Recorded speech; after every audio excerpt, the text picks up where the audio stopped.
कोविड-19 की जंग लड़न विच योद्धे कहा जाता है पंजाब पुलिस के अधिकारियों नूं या फिर डॉक्टरां नूं या सफाई कर्मचारियों नूं ते मीडिया का भी खास अहम रोल जिहड़ा दस्सिया जाता है। पर जमीनी हकीकत की जे गल कर लीए तो जमीनी हकीकत कुछ होर ही बोलती पई है। इस वे जिहड़े घर दे विच असीं मौजूद हाँ, वो तस्वीर तुहाडे सामने रख दिंदे हाँ। यह मैडम जिहड़े इत्थे तुहानूं नज़र आ रहे हैं, इन्हां दी लत्त टुट चुकी है, बिल्कुल चकना चूर हो गई सी, प्लेटां पईयां ने ते कोविड-19 की जंग लड़न दे विच अहम भूमिका भी इन्हां वल्लों निभाई जा रही सी, पर वो निभांदे इन्हां दी लत्त जिहड़ी टुट गई।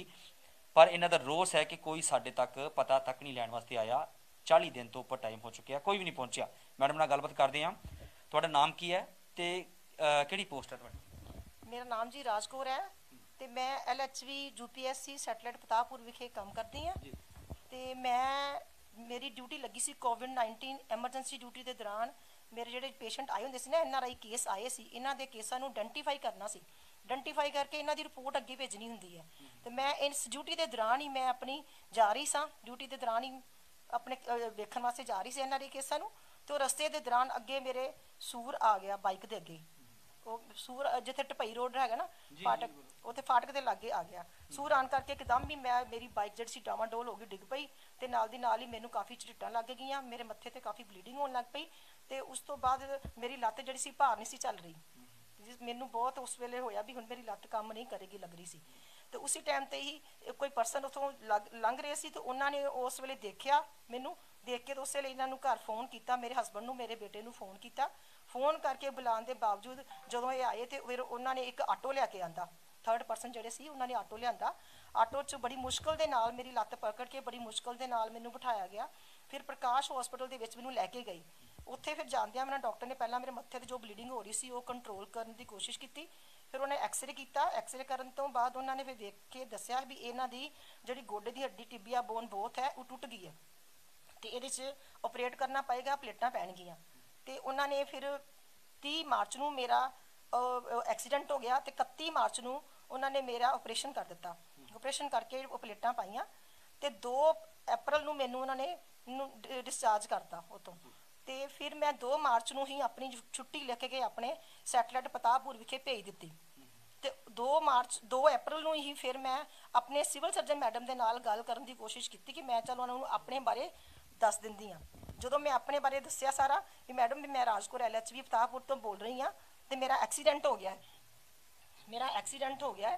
तो मेरा एक्सीडेंट हो गया है। तो जो मैं ये बारे दस्सिया तो मैडम ने एक्सीडेंट बारे दस्सिया तो मैडम ने मैनू इहो ही वर्डिंग कही कि मैडम ने मैनू कहा कि तुसीं अपनी ना छुट्टी भेज दो, छुट्टी भेज दो।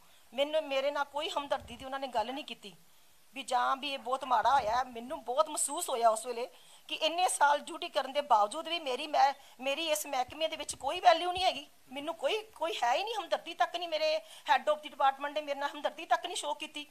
जो कि उन्होंने चाहिए सी भी जे मैं तुहानूं दस रही हाँ तो घट्टो घट्ट तुसीं पेशेंट के नाल हमदर्दी तो शो कर सकते हो ना, होर नहीं कुछ। तो मेरे नाल किसी ने हमदर्दी नहीं शो की।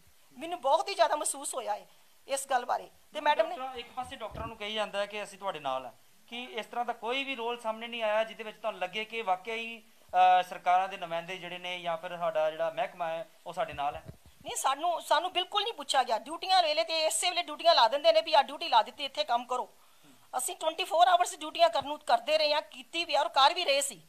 तो जो ड्यूटियां कर रहे सी तो तुहाडा फर्ज बनता सी भी जे किसी कर्मचारी का किसी तरह एक्सीडेंट हो जाता है जां एक्सीडेंट होंदे जां कोई सट्ट लग जाती है जां एक्सीडेंट हो गया तो तुहाडा उहनूं पुछना फर्ज बनता है भी की है। पर इन्हों कोई पता ही कोई नहीं भी किसी का कोई एक्सीडेंट, जो कि मैं खुद इन्फॉर्मेशन दी है, मेरी इन्फॉर्मेशन देने के बावजूद भी इन्होंने मेरा कोई पता नहीं लिया। इस करके मैनू बहुत ही ज़्यादा रोस प्रगट हो रहा मेरा भी मैनू घट्टो घट्ट पुछना तो चाहिए सी ना इन्हों। कहते असीं उस तरह कहने भी जे डॉक्टर जो होने के नाते पेशेंट नूं थोड़ी जी हमदर्दी दे दे ना, अद्धा दुख वैसे ही ठीक हो जाता है। तो लेकिन मैनू तो बिल्कुल पूछा ही नहीं गया। बिल्कुल सही गल है, पुछना चाहिए सी पर पुछया नहीं गया। रोस इन्हां दा जिहड़ा साफ नज़र आ रहा कि पुछया क्यों नहीं गया, पुछया जाना चाहिए सी। तो असीं भी यही चाहते हैं कि पुछया जरूर जाना चाहिए सी। जेकर अद्धा दुख इस तरह ही कट जाता है जे पता लगे कि मेरा महकमा जिहड़ा वा सारा मेरी खैर लैण वास्ते घर पहुँच रहा। तुसीं की लगदे जी? मैं इन्हां दा हसबैंड है जी, वाइफ है मेरी राजकौर। ये LHV सैटेलाइट हस्पताल फताहपुर विखे काम करते हैं। ਤੇ ਜਿਸ ਤਰ੍ਹਾਂ ਕਿ ਐਕਸੀਡੈਂਟ ਹੋਇਆ ਉਸ ਤੋਂ ਬਾਅਦ ਹਾਂ, ਜਦੋਂ ਐਕਸੀਡੈਂਟ ਹੋ ਗਿਆ ਉਸ ਤੋਂ ਬਾਅਦ ਇਹਨਾਂ ਨੂੰ ਆਟੋ ਤੇ ਪਾ ਕੇ ਅਸੀਂ ਪ੍ਰਕਾਸ਼ ਹਸਪਤਾਲ ਅੰਮ੍ਰਿਤਸਰ ਵਿਖੇ ਲੈ ਗਏ ਤੇ ਉੱਥੇ ਜਾ ਕੇ ਐਕਸਰੇ ਕਰਨ ਤੋਂ ਬਾਅਦ ਪਤਾ ਚੱਲਾ ਵੀ ਇਹਨਾਂ ਦੀ ਗੋਡੇ ਦੀ ਟੀਬੀਆ ਬੋਨ ਜਿਹੜੀ ਹੈ ਉਹ ਫ੍ਰੈਕਚਰ ਹੋ ਗਈ ਹੈ ਤੇ ਪਲੇਟਾਂ ਪਵਾਉਣੀਆਂ ਪੈਣਗੀਆਂ। ਤੇ 31 ਤਰੀਕ ਨੂੰ ਉਹਨਾਂ ਨੇ ਆਪਰੇਟ ਕਰਕੇ ਪਲੇਟਾਂ ਪਾ ਦਿੱਤੀਆਂ ਤੇ 2 ਤਰੀਕ ਨੂੰ ਇਹਨਾਂ ਨੂੰ ਛੁੱਟੀ ਮਿਲ ਗਈ। ਤੇ ਛੁੱਟੀ ਮਿਲਣ ਤੋਂ ਬਾਅਦ 3 ਤਰੀਕ ਨੂੰ ਇਹਨਾਂ ਨੇ ਆਪਣੀ ਛੁੱਟੀ ਭਰ ਕੇ ਤੇ ਆਪਣੇ ਹਸਪਤਾਲ ਫਤਾਹਪੁਰ ਵਿਖੇ ਭੇਜ ਦਿੱਤੀ ਗਈ। ਤੇ 3 ਤਰੀਕ ਨੂੰ ਹੀ ਇਹਨਾਂ ਨੇ ਆਪਣੀ ਜ਼ਿੰਮੇਵਾਰੀ ਸਮਝਦਿਆਂ ਹੋਇਆਂ ਮੈਡਮ ਪ੍ਰਭਜੋਤ ਕੌਰ ਜੌਹਲ ਜਿਹੜੇ ਸਿਵਲ ਸਰਜਨ ਸੀ ਉਦੋਂ ਦੇ, ਉਹਨਾਂ ਨੂੰ ਸੂਚਨਾ ਦਿੱਤੀ ਮੈਡਮ ਮੇਰੇ ਨਾਲ ਇਹ ਘਟਨਾ ਵਾਪਰ ਗਈ ਹੈ। ਮੈਡਮ ਨੇ ਕੋਈ ਹਮਦਰਦੀ ਦਿਖਾਉਣ ਦੀ ਬਜਾਏ ਇਹਨਾਂ ਨੂੰ ਤਾੜਨਾ ਕਰ ਦਿੱਤੀ ਕਿ ਤੁਸੀਂ ਮੈਨੂੰ ਸੂਚਨਾ ਲੇਟ ਦੇਣ ਡਏ ਹੋ ਤੇ ਤੁਸੀਂ ਆਪਣੀ ਛੁੱਟੀ ਭੇਜੋ। ਉਹ ਛੁੱਟੀ ਤੇ ਅਸੀਂ ਆਪਣੀ ਹੀ ਭਰਨੀ ਪੈਣੀ ਸੀ, ਲੇਕਿਨ ਜਦੋਂ ਖਲਟ ਔਨ ਡਿਊਟੀ ਕੋਈ ਕਰਮਚਾਰੀ ਹੁੰਦਾ ਹੈ ਤਾਂ ਉਹਨੂੰ ਸਰਕਾਰੀ ਤੌਰ 'ਤੇ ਛੁੱਟੀ ਮਿਲਣੀ ਚਾਹੀਦੀ ਹੈ। ਬਾਕੀ ਅਸੀਂ ਇਸ ਸੰਬੰਧ ਦੇ ਵਿੱਚ ਜੋ ਵੀ ਪੰਜਾਬ ਸਰਕਾਰ ਦੀਆਂ ਸਹੂਲਤਾਂ ਲੈਣ ਦੇ ਲਈ ਆਪਾਂ ਬਹੁਤ ਉੱਚ ਅਧਿਕਾਰੀਆਂ ਤੱਕ, ਪੰਜਾਬ ਸਰਕਾਰ ਦੇ ਮੰਤਰੀਆਂ ਤੱਕ ਅਪਰੋਚ ਕਰ ਚੁੱਕੇ ਹਾਂ, ਲੇਕਿਨ ਅਜੇ ਤੱਕ ਸਾਨੂੰ ਕਿਸੇ ਨੇ ਸਾਰ ਨਹੀਂ ਲਈ। ਇੱਕ ਪਾਸੇ ਫੁੱਲਾਂ ਦੀ ਵਰਖਾ ਕਰਦੇ ਨੇ, ਕਹਿੰਦੇ ਨੇ ਪੰਜਾਬ ਦੇ ਯੋਧੇ ਨੇ, ਤੇ ਯੋਧਿਆਂ ਦਾ ਇਹ ਹਾਲ ਹੈ ਕਿ ਅੱਜ 42 ਦਿਨ ਬੀਤ ਜਾਣ ਤੋਂ ਬਾਅਦ ਵੀ ਕੋਈ ਸਾਰ ਲੈਣ ਨਹੀਂ ਆਇਆ। ਤੇ ਇਹ ਕੀ ਜ਼ਮੀਨੀ ਹਕੀਕਤ ਕੁਛ ਹੋ ਰਹੀ ਹੈ। ਤੇ ਅਸੀਂ ਇਹ ਸਾਡਾ ਬਹੁਤ ਰੋਸ ਹੈ ਇਸ ਸੰਬੰਧੀ ਵੀ ਇੱਕ ਕੈਸਾ ਡਿਪਾਰਟਮੈਂਟ ਹੈ ਕਿ 35 ਸਾਲ ਦੀ ਸਰਵਿਸ ਕਰਨ ਤੋਂ ਬਾਅਦ ਇੱਕ ਪਰਿਵਾਰ ਨੂੰ ਮੰਨਦੇ ਹੋ ਤੁਸੀਂ, ਇਹ ਪਰਿਵਾਰ ਦਾ ਇਹ ਹਾਲ ਹੈ ਕਿ ਇੱਕ ਬੰਦੇ ਦੀ ਸਾਰ ਵੀ ਨਹੀਂ ਲਈ ਗਈ ਵੀ ਤੂੰ ਜਿਉਂਦਾ ਹੈ ਜਾਂ ਮਰ ਗਿਆ ਹੈ। ਬਿਲਕੁਲ ਸਹੀ ਗੱਲ ਹੈ ਕਿ ਸਾਰ ਜਿਹੜੀ ਉਹ ਲੈਣੀ ਚਾਹੀਦੀ ਸੀ, ਪਰ ਸਾਰ ਲੈਣ ਵਾਸਤੇ ਕੋਈ ਨਹੀਂ ਪਹੁੰਚਿਆ। ਭਾਜੀ ਤੁਹਾਡੇ ਕੀ ਲੱਗਦੇ ਨੇ? ਜੀ ਮੇਰੇ ਮਦਰ ਨੇ ਜੀ। ਇਹ ਕੀ ਕੰਮ ਕਰਦੇ ਤੁਸੀਂ? ਮੈਂ ਪ੍ਰਾਈਵੇਟ ਕੰਪਨੀ ਦੇ ਵਿੱਚ ਜੌਬ ਕਰਦਾ ਜੀ ਐਜ਼ ਅ ਗ੍ਰਾਫਿਕ ਡਿਜ਼ਾਈਨਰ। ਸਰਕਾਰੀ ਨੌਕਰੀ ਤੁਹਾਨੂੰ ਦਵਾਈਏ ਤੇ ਮਿਲੇਗੀ? ਬਿਲਕੁਲ ਜੀ। ਜੋ ਇਸ ਵੇਲੇ ਹਾਲਾਤ ਨੇ, ਜੋ ਇਸ ਵੇਲੇ ਪੰਜਾਬ ਸਰਕਾਰ ਦੇ ਮੁਲਾਜ਼ਮ ਹੋਣ ਦੇ ਬਾਵਜੂਦ ਵੀ ਇਹਨਾਂ ਨੂੰ ਫੈਸਿਲਿਟੀਜ਼ ਨਹੀਂ ਦਿੱਤੀਆਂ ਜਾ ਰਹੀਆਂ। ਤੇ ਅੱਜ ਕੱਲ੍ਹ ਤੇ ਸਗੋਂ ਵੈਸੇ ਹੀ ਨਹੀਂ, ਇਹਨਾਂ ਨੇ ਨਵਿਆਂ ਨੂੰ ਤੇ ਪੁੱਛਣਾ ਨਹੀਂ, ਪੁਰਾਣਿਆਂ ਨੂੰ ਨਹੀਂ ਪੁੱਛਦੇ ਪਏ, ਨਵਿਆਂ ਨੂੰ ਕੀ ਪੁੱਛਣਗੇ ਇਹ ਲੋਕ। ਤੇ ਇਹਨਾਂ ਨਾਲ ਚੰਗਾ ਤੇ ਬਹੁਤ ਬਹੁਤ ਹੱਥ ਜੋੜ ਕੇ ਇਹਨਾਂ ਨੂੰ ਕਹਿੰਦੇ ਆ ਕਿ ਕੁਛ ਵੀ ਨਾ ਕਰੋ ਤੁਸੀਂ ਸਾਡੇ ਵਾਸਤੇ, ਠੀਕ ਆ। ਅਸੀਂ ਨਹੀਂ ਕੋਈ ਸਰਕਾਰੀ ਨੌਕਰੀ ਕਰਨੀ, ਲੇਕਿਨ ਘੱਟੋ ਘੱਟ ਤੁਸੀਂ ਜਿਹੜੇ ਤੁਹਾਡੇ ਨੌਕਰੀ ਕਰਦੇ ਬੰਦੇ ਨੇ, ਤੁਸੀਂ ਘੱਟੋ ਘੱਟ ਉਹਨਾਂ ਦਾ ਤੇ ਤੁਸੀਂ ਹਾਲ ਚਾਲ ਪੁੱਛੋ, ਉਹਨਾਂ ਨੂੰ ਕੋਈ ਫੈਸਿਲਿਟੀਜ਼ ਜਿਹੜੀਆਂ ਬਣਦੀਆਂ ਨੇ ਉਹ ਦਿਓ।